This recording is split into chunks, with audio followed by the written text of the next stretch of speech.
What's going on, everybody? Eric Lindquist at Stokastic here on the Odd Chopper channel, coming to you with another edition of Lindy's Leans, Likes, and Locks. Hit that like button, subscribe button, notification bell. Goes a long way for me on this video. Goes a long way for you. That way you become apprised whenever great content is going live here at our little neck of the YouTube woods. It was a lot of fun to be on Kyle Kerm's show yet again. If you're not following him, watching his content as well, he breaks down stuff the night before just like I do, and he's very, very good at it. Love being on those live shows with him and Toast. Really enjoyed it. If you did too, just smash the like button for me here or over on his channel as well on that video. But as you might be able to tell, Bet365 is back in our lives because cha-ching! Pennsylvania launch. Yes, Pennsylvania. It is now live. Bet365. It's available in Arizona. It's been available forever in spots like Colorado and New Jersey. But now joining Pennsylvania. Pennsylvania, bet 5, get 150 in bonus bets as well as 50 spins on the old wheel there for the slots. So check out Bet365 and take advantage. Again, 5 into 150. It is pretty impossible to beat that kind of a deal. That's for sure. You can sign up for that at the link below. I'll talk about it a little bit later, but shout out to Bet365, now officially live in the great state of Pennsylvania. Only if you're 21 and over. If you have a gambling problem, please call 1-800-GAMBLER. But we got ourselves a lot of baseball to talk about. Let's get to the picks, shall we? Producer Jacob, hi. Hello.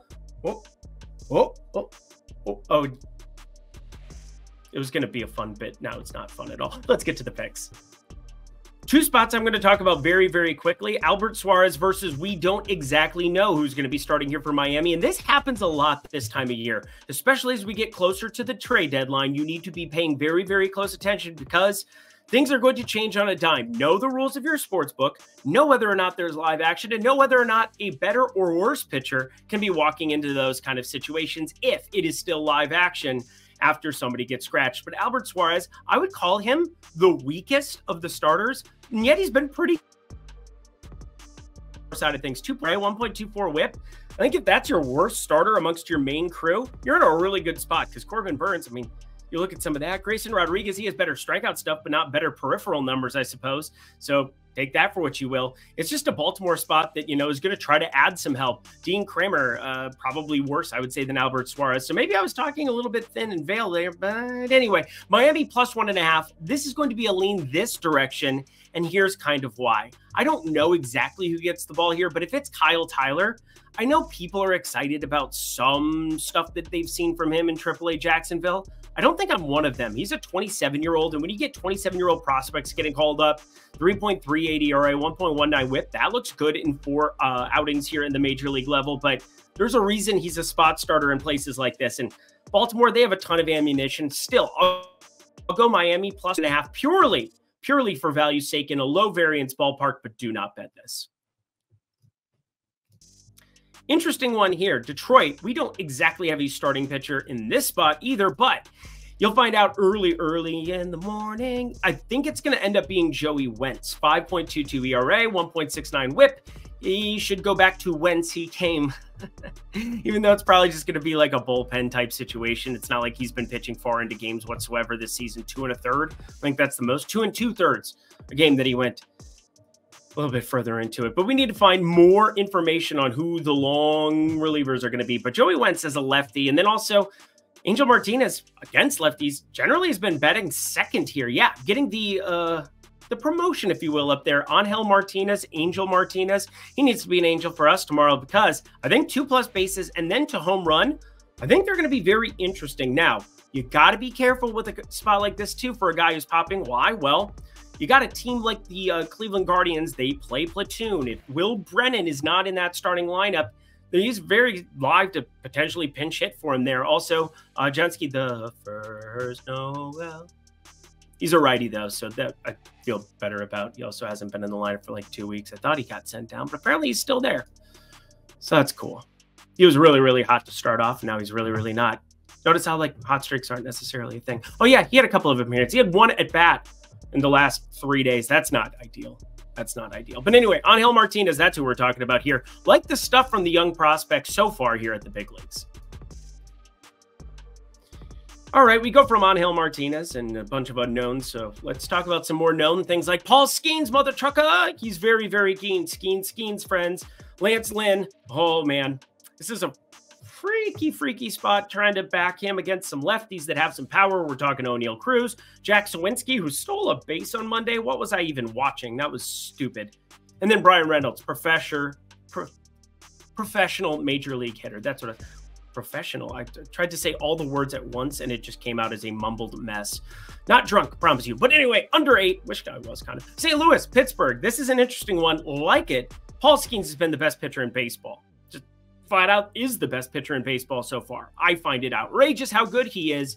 But let's just benefit when you start seeing an 8 total here. I think Pittsburgh, they'd have to do a ton of the heavy lifting here. Yes, the Cardinals bring a lot of lefties to the top of that lineup. Looking at you guys, Burleson and such. We ended up firing a small play on them there. It is currently 1-1 and heading to the top of the 8th there. So I'm going to be paying very close attention to that one. But overall, so far so good here. And Hunter Green, need to find a couple more strikeouts from him. 5 strikeouts through 5. Only 78 pitches. Maybe we can get 1 or 2 more frames out of him there. Anyway, done talking about the stuff here on Monday. We're looking at Tuesday, under 8. Like this one a lot. San Diego, Washington, Randy Vasquez is terrible, and as such, I have to just put Washington plus 1.5. It doesn't matter what your name is or who they roll out. We're not going to know probably for some time. I think it ends up being DJ Hers. He's got interesting strikeout stuff. Again, 10 and 13 strikeouts in 2 of his 7 outings here, but still has a 5.17 ERA, 1.40 whip. Needs to work on the other stuff that makes you a pitcher, but Randy Vasquez, if he ends up being the guy out there, I know he's pitched better of late, but it's still a spot where I think you're getting some value if this run line shows up inside of that like minus 150 type number. If it doesn't, again, if I'm wrong about this, looking at some offshore numbers, I'm more than happy to eat it, but just going to be a lean. But this is the plus 1.5 that I'm actually interested in as opposed to the Miami one we talked about earlier. Jose Quintana and Luis Gil, and I got to throw this out there. Luis Gil, been in major regression mode. 1-4 in his last 5. Looking brutal here.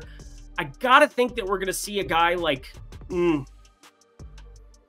It's tough to watch because Luis Gil has some of the best strikeout stuff in all of baseball, but there is some weather lingering in the area. The Mets brought it to the Yankees last time out, last series. And, well, we're running that series back here for a couple of games this midweek. But on July 23rd, year of our Lord 2024, can I possibly back Jose Quintana? Can I possibly do it?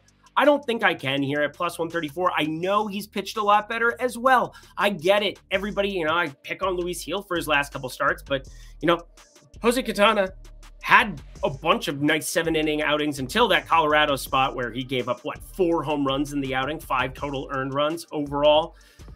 But a 4.13 ERA, 1.26 whip. These are actually better numbers than I was anticipating from the Southpaw. And the Yankees, Juan Soto burying a lot of warts at the top of that lineup. Aaron Judge also, heard of him. He's pretty good. But I'm still not completely sold. Ben Rice left on left. I'm not completely sold on some of these other pieces. DJ LeMahieu going yard, if he can start ascending for them there. Volpe looks all right, but I think the Mets money line has to be the lean. I'm probably not going to be betting the Grimace Mets, but at least throwing it out there. If it gets north of plus 140, we'll have a conversation. Let's have a conversation about OddsShopper quickly, shall we? $14.95 weekly, $49.95 monthly. All you got to do in order to jump into our Discord, get my premium bets every single Monday through Friday, and then stopping by on the weekends, even though no fruitful round robins over the weekend. That was pain and suffering personified on Saturday, Sunday. But you know what? Again, the people ask for it. I try to provide, try to do the best I can. But you know what else? Amazing picks from guys like my dude, Eitan Chandra, O'Neill Cruz, throwing it up there, plus 900, got it boosted up north of plus 1,000, whatever. It was an absurd number to be getting for a guy with as much power as him, even in tough hitting conditions there in Pittsburgh that day. But Saturday, he goes yard, cashes a bunch of tickets for the people. We got Isaiah Suarez, we got Nathan Joyce, we got Greg Ehrenberg, we got everybody you know and love here. Lofty as well here in the OddsShopper streets in that premium Discord. And if you use promo code Lindy, get 20% off. So get those expert picks, get the Discord, and wouldn't you know it, the premium tools, amazing stuff all the way around. OddsShopper, sign up at the link below. Back to the picks we go. I don't have a ton to talk about here. Jose Barrios, for sure, the known quantity. We do have numbers out here, and I was like, I'm going to probably end up betting against him, right? Yeah. Tyler Alexander, the expected starter in this one, 6.19 ERA, 1.34 whip. The southpaw has nothing, and he's going to have to face a litany of righties there in that Toronto lineup. It's pretty much all that they bring to the table. Now, it's a downgraded Toronto lineup. Bo Bichette, he gets dinged up, gets put on the IL. It is what it is, friends. So what's up? What's up? Who you came with or whatever. It's a long time since I've heard that one. Normally, I'm better with the old school rap. Hip hop, hippity. I'm not going to try to prove it. Let's get out of here, shall we? Toronto on the run line, -1.5. Goodbye. I didn't mean I was like done with the show though. Cincinnati taking on Atlanta. Chris Sale, heard he's pretty good at the old pitching of the baseballs. Green, can we get a couple of strikeouts here? I'm watching this one very, very intently. He is currently, all right, it's still top of the 6th there, 4-0 since he should have just fired Cincinnati in the clip there. And St. Louis 1-1 top of the 8th, 2 outs there. Ooh, I'm sweating. I'm sweating. You should be sweating if you're Cincinnati taking on Chris Sale. I think we're going to get a nice number on 1.5 earned runs, like taking less, like under. We're going under. As long as this thing doesn't have a massive minus sign attached to it, I think this is a very interesting bet. Yes, there are going to be 9 righties more than likely in that Cincinnati lineup. Yes, you do have power that exists at certain points of this Cincinnati lineup. And Elly De La Cruz, if he gets on base, runs around, and all of a sudden he's on third even against lefties. It's absurd. But 31.9% hard hit, 261 xWOBA, and a 32.4% K rate here for Chris Sale. He's been the 2nd best pitcher in baseball so far this season, which is insane. Paul Skeens, you're that good right now. But 2.70 ERA. Keep that rolling here. Chris Sale under 1.5 earned runs. Take a look at your books, friends. Anything inside of -130 is going to be in play for me. And I like this one. We've got the Zach Wheeler side of things going up against the Simeon Woods Richardson side of things. And you have -160 here. I know a lot of you don't want to be backing teams that are -160, but think about it from an implied totals perspective. I would have this line closer to -190. And if you wanted to call this a quote unquote lock, you potentially could. But I'm actually going to tread a little bit lightly for a couple of reasons. One, we've had a lot of injuries to the likes of righties, Carlos Correa, Royce Lewis. But we still have a lot of the lefties intact on the Minnesota side of things. So Trevor Larnach, Matt Wallner, who's still up with the big league club, Max Kepler, Byron Buxton coming alive against righties even. I think this is a spot where you just simply back Wheeler and the Phillies at this kind of a number because you pull them outside of Philadelphia here. I mean, it's rare to be getting Zach Wheeler, I guess, even north of this number against a good team like the Twins. I guess we're good or something. But I look at Philadelphia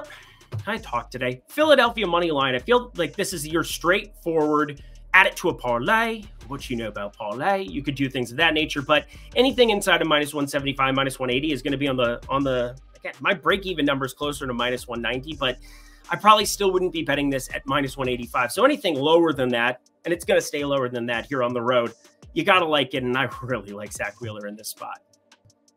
Let's run it back, shall we? Garrett Crochet, John Gray. Talked about it as a lean yesterday. It ended up on the card. Chicago White Sox, first 5. I saw Tommy Pham hit a leadoff homer. It's still 1-0, bottom third there. So looking all right in that capacity. Arizona, Kansas City, what, 3-1 top of the third? This is just a disaster for Cole Reagans. Come on now. Come on now.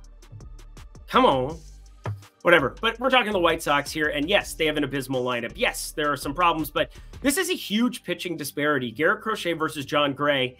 That even with the lineup disparity, that you want to break it down here, I think we got to be backing the White Sox in the first 5 at even money on DK. This is technically my favorite play on the entire board, mainly because I'm getting 5 innings of Garrett Crochet, barring injury. I know that they're going to limit his pitch count, but that's why I'm keeping this to first 5 as is. Why would I be going to +103, +102 Chicago White Sox money line when I can get even money and just deal with Garrett Crochet and not have to deal with anything on that bullpen side of things? Another audition for him against another really good squad here in the Texas. Well, they're not good this year, but Texas Rangers, reigning World Series champions. Yeah, they've been better at stretches here against Southpaws. Excited to watch this one, but excited to bet it here. Chicago, first 5 money line. We like it. Milwaukee and Chicago, yeah, we're going to go lean like on 2 plays coming in here on the inward stretch. We got 6 games left, so smash the like button if you enjoy this content, me breaking everything down night before. And then, of course, I'm jumping on Kyle's shows in afternoons. I'm able to jump on Odd Shopper, talk a lot of stuff over there as well, Monday, Wednesday this week, or it was going to be Monday, Friday this week. Anyway, it doesn't matter. What I'm getting at is tons of content here. And if you hit me up over on X, I usually give you a little bit of information on what I'm looking at for spots like this. But I'm going to wait because I'm not exactly sure what to be looking at because the wind says only about 4 or 5 miles per hour. If it starts gusting up a little bit there towards center field, I think you're looking at an interesting Colin Ray versus Jamison Taillon over. Both of these guys are due for negative regression. Both of these guys I would expect to be hit up at the beginning of the season. And so far this year, Colin Ray, he defies everything. 284 expected batting average, 8.8% barrel percentage, nearly a 14-degree average launch angle, 43.2% ground ball rate. This is somebody with the wind blowing out in a hitter's park when Wrigley has the wind blowing out like it is in this spot. I think you got to be backing this. I mean, 3.77 ERA, but a 5.08 expected ERA. I just want to get a little bit more information on what I'm missing here because, again, if it's playing like a small ballpark here, shout out to Jamison Taillon having a pretty decent season for what we expected from Jamison Taillon. 35.6% hard hit, things of that nature. But another fly ball pitcher, one where the long balls, maybe we look at the home run market a little bit more, but I'm just going to put a lean down here. If this gets to 9.5, I'll hit eject, but I'm staring at this 8.5. I don't think I want to be early on this. I'd rather see the home run numbers, but something we'll be invested in here in Wrigley Field on Tuesday. Friends, want to run this back for you, everybody in Pennsylvania. Congratulations. Bet365, one of the most internationally renowned sports books, is now available in your state, here in the United States. Okay, but anyway, bet 5, get 150. The deal sells itself. You simply go to the link below. You sign up for Bet365, and when you bet $5 on anything, you get 150 in bonus bets. I was able to take my bet 5, turn 150 over in New Jersey when I was visiting out there. I turned that into over $500 in the course of a weekend. It was fantastic. Well, you can do the same thing there for just $5 to jump in. So go to the link below, sign up for Bet365, and also 50 spins on the old spinning wheel. I don't even know what that gets you, but it sounds fantastic. Sign up at Bet365 today. Only if you're 21 and over. If you have a gambling problem, please call 1-800-GAMBLER. And back to the picks we go. The Arizona Diamondbacks, the Kansas City Royals here. Alec Marsh is kind of an interesting one. Arizona, this is where it gets a little bit dicey. I'm not exactly sure who they end up rolling out, but Jordan Montgomery is getting activated off of the 15-day IL. He finished up a 3-inning, 56-pitch simulated game on Thursday. I think he ends up being the dude, but he has been such brutality this season. Last year, I thought he would have been a great acquisition for Baltimore there at the deadline. Jordan Montgomery, though, 5.76 ERA, 1.65 WHIP. These are not the numbers that you're looking for, that's for sure, but maybe he's healthier.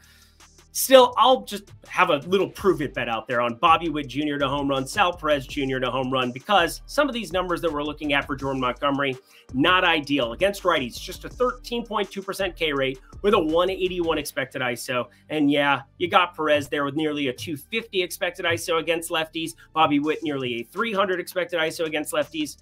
Both of these home run numbers, anything better than plus 300 will be on the card for either one of them. Yes, you heard me, either one of them. Boston, Colorado. We know German Marquez. He's potentially back in our lives. I'll believe it when I see it here in that spot. Ty Block could also be getting the ball. Cooper Criswell probably getting the ball for Boston, but their bullpen's pretty thin going into Monday's game. We'll see how this all pans out. But right now, got to tell you, got to feel pretty iffy about everything. Besides, well, I expect runs. Runs look fun, don't they? Lotto runs. Anybody like Bitto honey in the Midwest? It's a really nice candy. I don't think anybody else has heard of it out on the West Coast or East Coast or any other coast. But Bitto honey, how about Lotto runs? It's not funny at all. Next game. 3 to go. Hit the like button, subscribe button, notification bell as I give you a like here. Jose Soriano going up against Logan Gilbert. Now, he's not going to face Logan Gilbert. It's weird to talk about pitchers. They're independent entities taking on different lineups. It is what it is. But I guess you pitch to win the game. Duh. As for that, Jose Soriano, he's got one of the better pitches in baseball, which is weird for a guy that doesn't have great peripherals here at the moment. But this split that he throws, the little splitter. What was I thinking? Oh, like Splinter from Teenage Mutant Ninja Turtles. Anyway, it's a knuckle curve primarily is what we're talking about. That's what I'm looking at. The knuckle curve, 40.3% whip percentage, 28% put away percentage. Ridiculous stuff on this one. But if it's not the knuckle curve with the 181 expected batting average, everything else he throws kind of gets hit up. 278 expected batting average on his primary sinker. Four-seamer, 252 expected batting average against. 237 expected batting average against the split finger. But this is a Seattle Mariners lineup where I still think he can find success, at least getting a couple of strikeouts there with that knuckle curve. I would be pushing him to throw it more and more than just 26.5% of the time, but that's just me, and I'm trying to win baseball games, and the Angels, you never know what they're trying to do. Mike Trout, Monday started his designated assignments. That's good stuff for him. And as for Logan Gilbert, he's been pretty decent. This Angels lineup I try to pick on when I can, although I did have a small play on them today. So what do I know? What do I know? Oh, I do know I like the under of 7 here. I think it's a really nifty spot. Don't think many runs are scored in this one. Jose Soriano, take us to the promised land. Never said that before. Houston and Oakland, Mr. He's blasé. He's the first girl to scream on the track. And then this Beto character is pretty much going to be a glorified bullpen situation. I don't like betting anything here with this one. Osvaldo Beto, he's been good. 3.44 ERA, 1.26 whip, but can only really go up to like 60 pitches tops. We saw him go 40 pitches against Philadelphia there on the 12th. He'd had 106 pitches earlier in the season. We're talking like end of June, but has since been dwindled into a bullpen rotational dude. So Osvaldo Beto, don't think he's going to be long for this one. As for Jake Bloss, 4.70 ERA, 1.57 whip, only 7 2/3 here in his 2 starts, but got hammered up against Baltimore. Miami looked all right to a certain extent. 2 earned run there, 82 pitches. He was okay against Baltimore, just no swing and miss stuff. I think Oakland money line purely because they will be the undervalued side. We're going to get nice plus money there. Oakland still pretty much league average there, and that's a nice thing to say about them against righties. I think that's a decent enough spot for me. Jake Bloss. Blah, no thank you. And another lean like to get ourselves the heck up out of here. Jordan Hicks and London Knack in this one. He has a knack for pitching decently in some of these spots. Sorry, Mom and Dad. I know you're disappointed in me. But 3.23 ERA, 1.05 whip. I know I've been kind of like breaking down surface numbers for a lot of these guys, but it comes down to looking at some of these bullpens coming off of a weekend off. Everybody was fresh, but then a lot of teams did utilize a lot of guys. And the Dodgers, they had a pretty nice situation up against the Boston Red Sox on the weekend. Ended up having to stress their bullpen a little bit on Sunday. I'm going to be paying close attention to Monday, and that's where the lean-like situation comes in. I already like the over of 8.5 in this one. It's very similar to that Milwaukee-Chicago spot, if you will, but I'm not going to bet it yet because I do think this has one where it could drop down ever so slightly or meander around the 8.5 number. Don't really feel like I'm missing out on a lot. Plus, I think prop exposure probably going to be the way I want to attack this one as well. So Jordan Hicks, he's been decent enough here as a starter, full-time starter here. Used to be a bullpen arm for St. Louis, but overall, 8.5, that is what I'm most interested in. If it gets to 9, similar to that Milwaukee-Chicago spot, I'm okay to pass and fight another day. And that does it for another edition of Lindy's Leans, Likes, and Locks. Head to the comment section below. Let me know what you think about these 15 games on Tuesday, what your favorite plays are. I'll let you know what mine are. We're going to get some locks in here towards the tail end of the week. I guarantee it. Because, well, I'm feeling much better about the reads. The ROI has been trending way up here over the course of the last month and a half. And, well, the home run props have been there pretty much through and through. So that has been awesome stability over the course of this MLB season, which is a weird thing to say for a high variance outcome, but it is what it is. Producer Jacob, thank you per usual. And Bet365, check them out below, only for 21 and over. If you have a gambling problem, please call 1-800-GAMBLER, but happy to have them live there in Pennsylvania. Until next time, friends, I'm Eric Lindquist. Best of luck in the MLB streets on Tuesday.